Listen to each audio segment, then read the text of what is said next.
Hello everyone, welcome to Bandana academy. तो आज मैं आपके लिए फिर से ईवीएस का पीवाईक्यू लेके आई हूँ और आप चैनल पर बने रहें। डेली आपको सीडीपी और ईवीएस के पीवाईक्यू कराए जा रहे हैं। जल्दी ही हम आपको हिंदी के पीवाईक्यू भी अवश्य कराएंगे। एसएसटी की भी एनसीईआरटी क्लासें आपकी शुरू हो गई हैं। अगर आप चैनल पर पहली बार जुड़ रहे हैं तो चैनल को सब्सक्राइब अवश्य कर लें, क्योंकि हमारे चैनल पर आपको सारी क्लासें बिल्कुल फ्री में दी जाती हैं। यानी आपको सीटेट की तैयारी बिल्कुल फ्री में कराई जाती है। तो चलो शुरुआत करते हैं। पहला प्रश्न है हमारा, और ये आपका पीवाईक्यू 2019 का है, दिसंबर 2019 का। 2019 में आपके दो पेपर हुए थे, एक 2019 में एक दिसंबर में और एक आपका जुलाई में। तो ये दिसंबर वाला है, तो इसे हम सॉल्व करते हैं। चलो शुरुआत करते हैं। कोई व्यक्ति 29 नवंबर 2019 को एक एक्सप्रेस ट्रेन में गुजरात यानी कोई व्यक्ति 29 नवंबर 2019 को एक एक्सप्रेस ट्रेन में सूरत, गुजरात से नागरकोइल, केरल जाने के लिए बैठा। ये ट्रेन सूरत से 19:45 बजे चली और 1 दिसंबर 2019 को 11:45 बजे नागरकोइल पहुंची। यदि सूरत से नागरकोइल के बीच ट्रेन मार्ग की दूरी 2120 किलोमीटर है, तो इस यात्रा में ट्रेन की औसत चाल थी। तो औसत चाल निकालने के लिए हमारे पास जो सूत्र होता है वो होता है चाल बराबर दूरी बट्टे समय। तो समय हमारा दिया गया है, समय हमारे पास कितना है 2100 नहीं, दूरी दी गई है, हमारी दूरी है हमारी 2120 किलोमीटर और समय भी दिया गया है। सिर्फ हमें काउंट करना है कि टोटल समय हमारा कितना लगा है और चाल हमें निकालनी है, यानी औसत चाल हमें निकालनी है। तो चलो सबसे पहले हम इसे यानी हमारे पास दूरी है और हमें समय काउंट करना है। तो समय हम काउंट कैसे करेंगे, यानी कोई व्यक्ति कब चला है, ट्रेन कब चली है हमारी 29 नवंबर को चली है, ठीक है। पहुंची कब है, 1 दिसंबर को पहुंची है और बीच में आपका ये 30 नवंबर भी आ गया, ठीक है। तो 29 नवंबर को हमारा कितना टाइम लिया है ट्रेन ने, 30 को कितना लिया है और 1 को कितना लिया है। तो 30 को हमारा पूरा यानी 24 घंटे का समय लगा है, क्योंकि 30 का हमारे पास कोई भी टाइम नहीं है। 29 से ये चलना शुरू हुई है ट्रेन और 1 दिसंबर को पहुंची है। अब 29 नवंबर को ये कितने बजे चली है, तो 19:45 पर चली है। टाइम आपको पता ही होगा, 19:45 का अर्थ होता है ये 7:45 बजे चली है, ठीक है। कितने बजे चली है ये आपकी यानी 7:45 पर, जो पीएम हमारा होता है, तो 7:45 बजे, ठीक है। तो 15 मिनट आप इसमें ऐड कर दीजिएगा, यानी 8 आप पूरा रख लीजिएगा। 8 बजने के बाद हमारे 12 बजे, ठीक है, 12 बजे के बाद हमारा दूसरा दिन यानी ये 30 नवंबर लग जाएगा रात के, और ये शाम को चली है। तो हमारे पास कितने घंटे का टाइम यहाँ बचता है, तो हमारे पास आप काउंट करिएगा 9, 10, 11, 12, ठीक है, 4 घंटे पूरे और ये 45 मिनट यानी 15 मिनट इधर, तो 4 घंटे 15 मिनट। और 30 तारीख को हमारे पास पूरे 24 घंटे हैं और 1 तारीख को ठीक है कितने बजे पहुंची है ये, तो 1 तारीख को ये 11:45 पर पहुंच गई है। तो ये भी आपका टाइम इतना ही हो गया 11:45, ठीक है। ये पूरा टाइम इधर का भी हो गया। अगर हम इन्हें काउंट करेंगे तो हमारा टोटल आएगा 40, कितना आएगा 40 घंटे, ठीक है। हमारा कितना निकल के आया 40 घंटे। थोड़ा आपके ये सवाल में टाइम लग सकता है, लेकिन इस तरीके से प्रश्न आपको अवश्य आने चाहिए, क्योंकि दूरी से आपके प्रश्न ईवीएस में प्रत्येक बार पूछा जाता है, ठीक है। तो अब हमारे पास समय भी है, समय कितना है 40 घंटे का है और दूरी कितनी है 2110 है। तो अब हमें क्या करना है, कुछ भी नहीं करना है, ठीक है। तो इसमें चाल बराबर, तो कितना है हमारा दूरी बट्टे समय, तो दूरी कितनी है हमारी, दूरी है 2120 किलोमीटर और समय है हमारा 40। इसे हम सीधा सीधा इसमें भाग दे देते हैं, यानी काट देते हैं। तो 0 से 0 हमारा कट गया। 4 से हम 212 को डिवाइड करेंगे तो हमारा कितना आएगा, ये 4 पहिया 20, 1 बचा हमारा और ये 12, 4 तिया 12, ठीक है, 53 आया। ऑप्शन में हम देखते हैं तो ऑप्शन में हमारा हो गया नंबर 3, 53 किलोमीटर प्रति घंटा। आगे का प्रश्न हम सॉल्व करते हैं। प्रश्न नंबर 2, निम्नलिखित में से कौन अंतरराष्ट्रीय ख्याति प्राप्त वेट लिफ्टर है। तो आपको अंतरराष्ट्रीय ख्याति प्राप्त वेट लिफ्टर के बारे में पूछा है। क्या ये सुनीता विलियम्स है, बछेंद्री पाल है, सूर्यमणि है, कर्णम मल्लेश्वरी है। तो राइट आंसर है आपका, जैसा कि आप सभी को पता है, ये हमारी कर्णम मल्लेश्वरी है और ये आपका ईवीएस से प्रश्न पूछा गया है। ईवीएस की बुक में ये आपका चैप्टर है और इसमें कर्णम मल्लेश्वरी के बारे में बताया गया है। नीचे दिया गया कौन सा एक समूह जड़ों का है? इसमें से आपको जड़ देखनी है। आलू, ठीक है, चुकंदर, आलू, अदरक, गाजर, हल्दी, अदरक, शकरकंदी, मूली, हल्दी, गाजर, चुकंदर, मूली। तो इसमें से आपका कौन सा है कि एक जड़ों का समूह है? तो राइट आंसर है आपका नंबर 4, यानी गाजर, चुकंदर और मूली। अगला प्रश्न है, रेगिस्तानी ओक नाम का एक पेड़ है जो पाया जाता है अबू धाबी में, ऑस्ट्रेलिया में, राजस्थान के रेगिस्तान में, संयुक्त अरब अमीरात के रेगिस्तानों में। तो ये कहाँ पाया जाता है? तो ये आपका ऑस्ट्रेलिया में पाया जाता है। और ईवीएस के लिए आपको एनसीईआरटी अवश्य पढ़नी है। वीडियो आपको बहुत सारी मिल चुकी है और दोबारा से आपको एनसीईआरटी सीरीज पूरी कराई जाएगी। आप चैनल पर बने रहें, आपको पूरी फुल तैयारी कराई जाएगी, सिर्फ पेपर सेकंड के लिए आपकी मैथ साइंस को छोड़ करके, ठीक है। पेपर 2 के लिए आपको एसएसटी की तैयारी अवश्य कराई जाएगी। प्रश्न है आपका, नीफेंथिस वह पौधा जो शिकार करता है के विषय में नीचे दिए गए कथनों पर विचार कीजिए। ये पौधा ऑस्ट्रेलिया, इंडोनेशिया और भारत में मेघालय में पाया जाता है। इसका आकार घड़े जैसा होता है और इसका मुंह एक पत्ती से ढका होता है। ये केवल छोटे कीड़े मकोड़ों को फंसाकर उनका शिकार कर सकता है। ये छोटे कीड़े मकोड़ों को खींचने के लिए मोहक आवाज निकालता है जो इसमें फंस जाते हैं और बाहर नहीं निकल पाते हैं। तो देखो, ये सारे प्रश्न आपके कहाँ से बनते हैं? ये सारे प्रश्न आपके एनसीईआरटी से ही पूछे गए हैं, एनसीईआरटी बुकों से। और एनसीईआरटी बुकों को पढ़ने के लिए, पीडीएफ के लिए आप हमारे टेलीग्राम ग्रुप को अवश्य ज्वाइन करें, ठीक है। तो राइट आंसर है आपका नंबर 1, ए और बी। यानी ये पौधा क्या है? ऑस्ट्रेलिया, इंडोनेशिया और भारत में कहाँ पाया जाता है? भारत के मेघालय में पाया जाता है। और इसका ये जो आकार होता है, ठीक है, ये घड़े के जैसा होता है और इसका मुंह पत्ती से ढका होता है, ठीक है। ये सिर्फ छोटे कीड़े मकोड़ों को ही फंसा करके नहीं खाता है, ये आपका गलत है। और ये कोई भी आवाज भी मनमोहक नहीं निकालता है।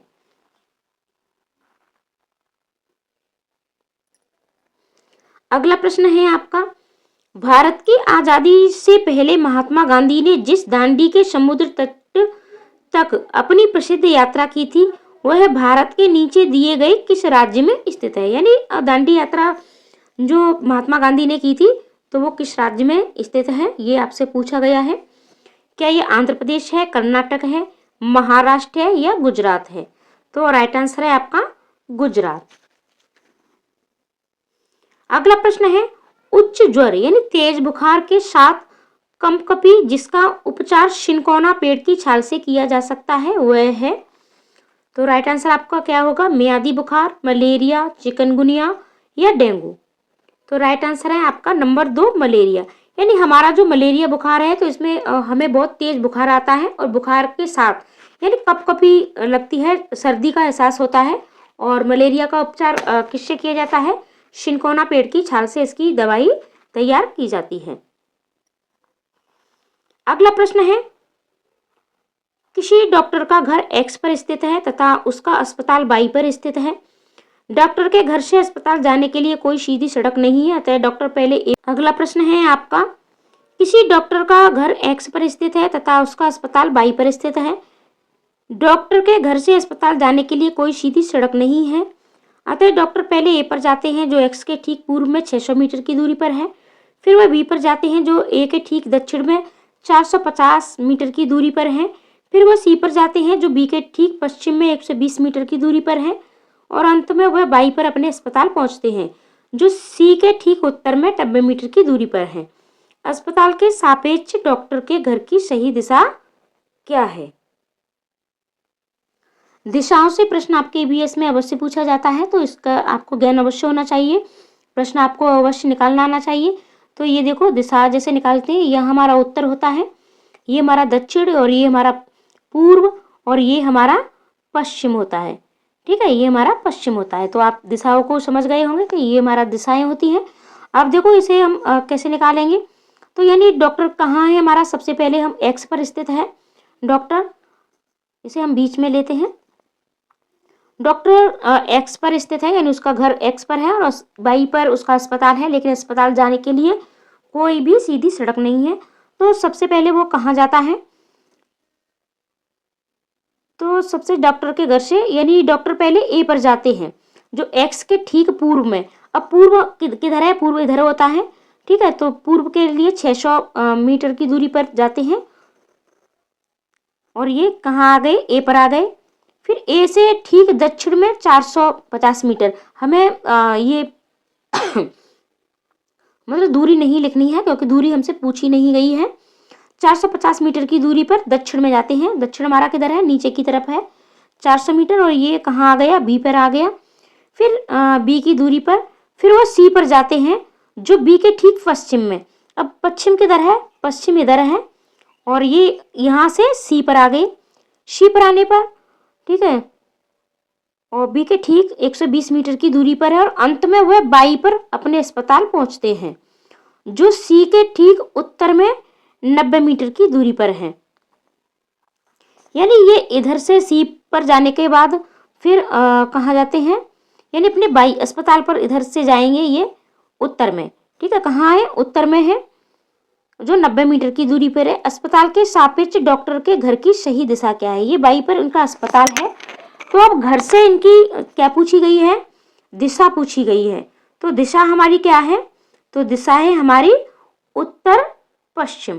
कौन सी दिशा हो गई हमारी, उत्तर पश्चिम।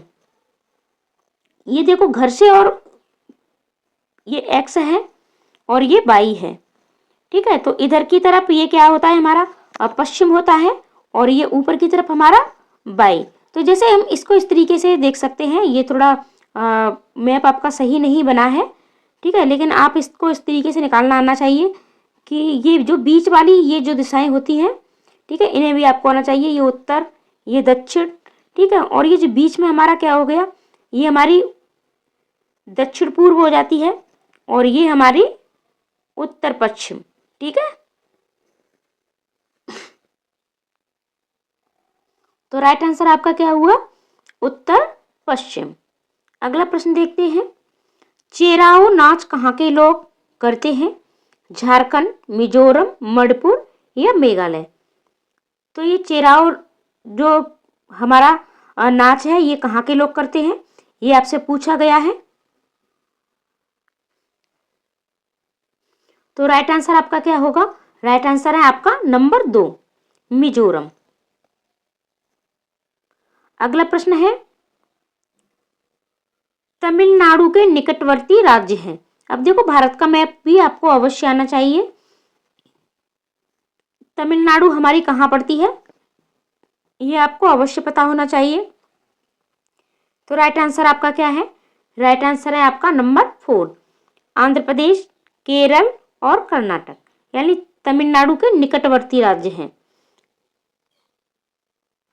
अगला प्रश्न है, एनसीएफ 2005 के अनुसार निम्नलिखित में से क्या प्राथमिक स्तर पर पर्यावरण अध्ययन शिक्षण का उद्देश्य नहीं होना चाहिए। आपसे क्या पूछा है, नहीं पूछा है।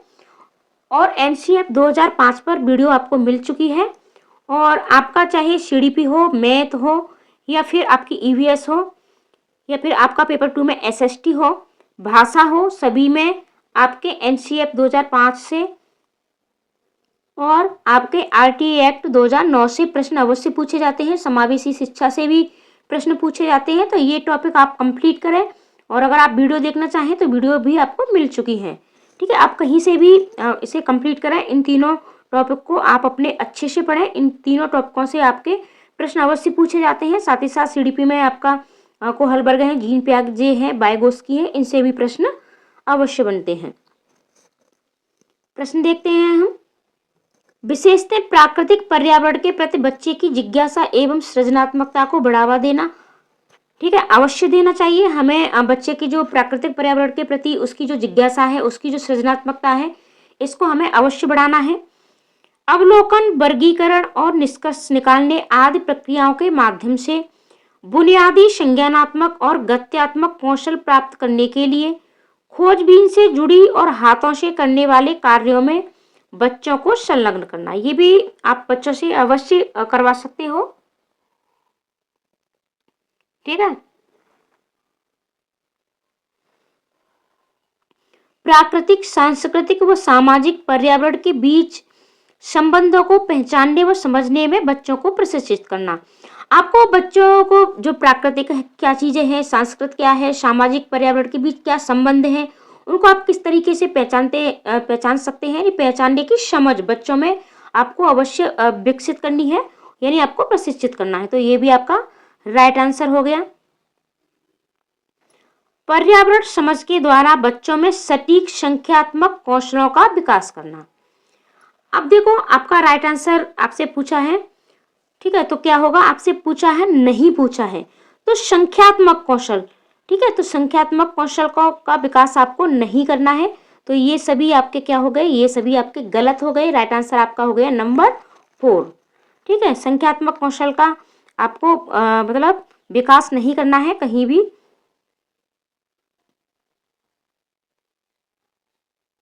अगला प्रश्न है, पर्यावरण अध्ययन कक्षाओं में 3rd से 5th के लिए एक विषय क्षेत्र है जो संकलित करता है विज्ञान की अवधारणाओं और मुद्दों को, शिक्षा पर्यावरण शिक्षा, सामाजिक अध्ययन और विज्ञान की अवधारणाओं और मुद्दों को, विज्ञान और सामाजिक विज्ञान की अवधारणाओं और मुद्दों को, पर्यावरणीय शिक्षा और विज्ञान की अवधारणाओं और मुद्दों को। यानी पर्यावरण की कक्षा जो है हमारी 3 से और 5th के लिए, यानी कक्षा 2 तक आप बच्चे को ये सारी चीजें नहीं पढ़ा सकते हो, सिर्फ पर्यावरण यानी दूसरे सब्जेक्टों के साथ जोड़ करके आपको पढ़ाना है।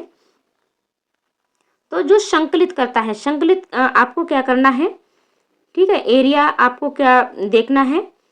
तो राइट आंसर आपका क्या होगा, राइट आंसर आपका हो जाएगा नंबर 2, यानी पर्यावरण शिक्षा सामाजिक अध्ययन और विज्ञान की अवधारणाओं और मुद्दों को। यानी जो पर्यावरण की शिक्षा है वो समाज और विज्ञान दोनों से जुड़ी हुई होनी चाहिए। ठीक है, यानी विज्ञान और समाज दोनों ही अवधारणाओं को आपको लेना है। अगला प्रश्न है, निम्नलिखित में से क्या पर्यावरण अध्ययन के संदर्भ में सही है। पर्यावरण अध्ययन एक विषय है जो 1st से 5th तक की कक्षाओं में पढ़ाया जाता है। 1st से 2nd की कक्षाओं के लिए भाषा और गणित के माध्यम से पर्यावरण अध्ययन पढ़ाया जाता है। 2nd, 3rd और 4th की कक्षाओं के लिए पर्यावरण अध्ययन से जुड़े मुद्दों को भाषा और गणित के माध्यम से पढ़ाया जाता है। 1 से 2nd तक की कक्षाओं के लिए पर्यावरण अध्ययन से जुड़े मुद्दे विज्ञान और सामाजिक विज्ञान के द्वारा पढ़ाए जाते हैं। यानी पर्यावरण में आपसे संदर्भ में सही पूछा है, तो राइट आंसर आपका क्या है, राइट आंसर है आपका नंबर 2, यानी 1 से 2nd की कक्षाओं के लिए भाषा और गणित के माध्यम से पर्यावरण का अध्ययन पढ़ाया जाता है। ठीक है, अभी इससे पहले वाला जो प्रश्न है इसमें आप देख सकते हो। ठीक है, यानी पर्यावरण अध्ययन कक्षाओं में 3rd से 5th क्या विषय क्षेत्र, यानी विषय क्षेत्र की बात ये कब की गई है, तो ये विषय क्षेत्र की बात कक्षा 3 से और 5 तक के लिए की गई है। और हमारा जो 1st से 2nd की जो कक्षाएं हैं, ठीक है, तो इनमें हमें पर्यावरण की शिक्षा बच्चे को कैसे देनी है, उसकी भाषा और गणित के माध्यम से। ठीक है, अगला प्रश्न है, बच्चों को पर्यावरण अध्ययन को सीखने के लिए खोजने के द्वारा पर्याप्त समय दिया जाता है।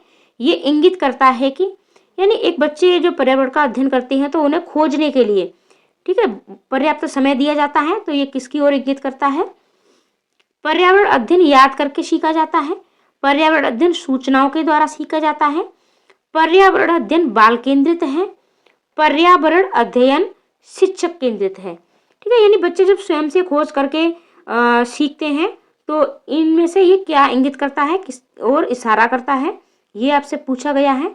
तो राइट आंसर है नंबर 3, यानी पर्यावरण कैसा है, ये आपका बाल केंद्रित है। अगला प्रश्न है, निम्नलिखित में से कौन सा पर्यावरण अध्ययन पाठ्यक्रम के सुझावित प्रकरणों का उप प्रकरण है? परिवार और मित्र, भोजन, जानवर, हम चीजें कैसे सीखते हैं। तो राइट आंसर आपका क्या होगा, ये आप हमें कमेंट करके अवश्य बताएं। और ये आपके सिलेबस से संबंधित प्रश्न है कि आपको अपने ये सारी चीजें अवश्य पता होना चाहिए कि ईवीएस में हमारी कितनी थीम है, ठीक है, कितने प्रकरण हैं और हमारी जो उप थीम क्या है, ठीक है, यानी उप प्रकरण क्या है, आपको अवश्य पता होनी चाहिए। तो चलो ये प्रश्न हमने आपके लिए छोड़ दिया है, आप हमें कमेंट करके अवश्य बताएं कि आपका इसमें उप प्रकरण क्या है, ठीक है। तो आज के लिए इतना ही, अगले प्रश्नों को हम अगली वीडियो में सॉल्व करेंगे। वीडियो को ज़्यादा से ज़्यादा अपने दोस्तों को शेयर करें। पहली बार जुड़ रहे हैं तो चैनल को सब्सक्राइब करें और लाइक करना बिल्कुल न भूलें और अपने प्यारे प्यारे कमेंट भी अवश्य करें। धन्यवाद।